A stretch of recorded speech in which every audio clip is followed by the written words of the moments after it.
طبعا كلنا عارفين ان كلمة تيرن معناها يدور او معناها يلف. بس تعالى النهارده اقول لك ان كلمة تيرن لها معاني تانية كتيرة جدا، وتعالى مع بعض نشوف المعاني دي ايه.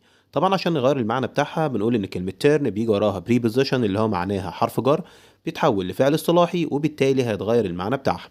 اول فعل عندنا تيرن اون اللي هي معناها يشغل، يشغل جهاز او يشغل آلة. زي ما هقول please turn on the light. please turn on the light يعني من فضلك اضئ الانوار او شغل الانوار، يبقى turn on معناها يشغل. عندنا كمان turn off اللي هي معناها يطفئ، يطفئ جهاز او يطفئ آلة او يطفئ برضو الانوار. زي مثلا الجملة اللي جاية بيقول please turn off the light. please turn off the light يعني من فضلك اطفئ الانوار او اطفئ الاضاءة، يبقى turn off معناها يطفئ. عندي كمان كلمة turn down معناها يقلل او معناها يخفض او معناها يقلل من حدة صوت او من درجة حرارة. ممكن نقول turn down your voice, the baby is sleeping. turn down your voice, the baby is sleeping اللي هي معناها اخفض صوتك لأن الطفل الصغير بيكون نائم، يبقى turn down يخفض يقلل. طيب عندي كلمة turn up معناها يرفع أو معناها يزيد، يرفع من الصوت أو يرفع برضو درجة الحرارة.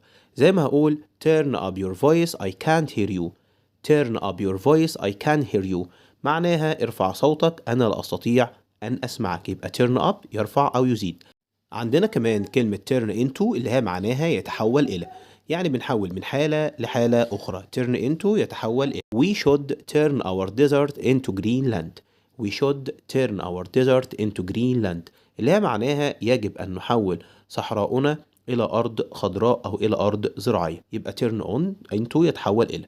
للتذكير عندنا كلمة turn on يعني يشغل، و turn off معناها يطفئ، وعندي كمان turn up يرفع أو يزيد، و turn down يخفض أو يقلل، وكلمة turn into اللي هي معناها يتحول إلى. لو عجبك الفيديو واستفدت منه وتعرف حد ممكن يستفيد أو مهتم باللغة الإنجليزية ممكن تعمله شير. ولو عاوز تتعمق أكتر في اللغة الإنجليزية وأسرار اللغة الإنجليزية طبعا أكيد هيشرفني وجودك في القناة ومتابعة باقي الفيديوهات. كان معاكم مستر مشهور، أشوفكم في فيديو جديد، مع السلامة.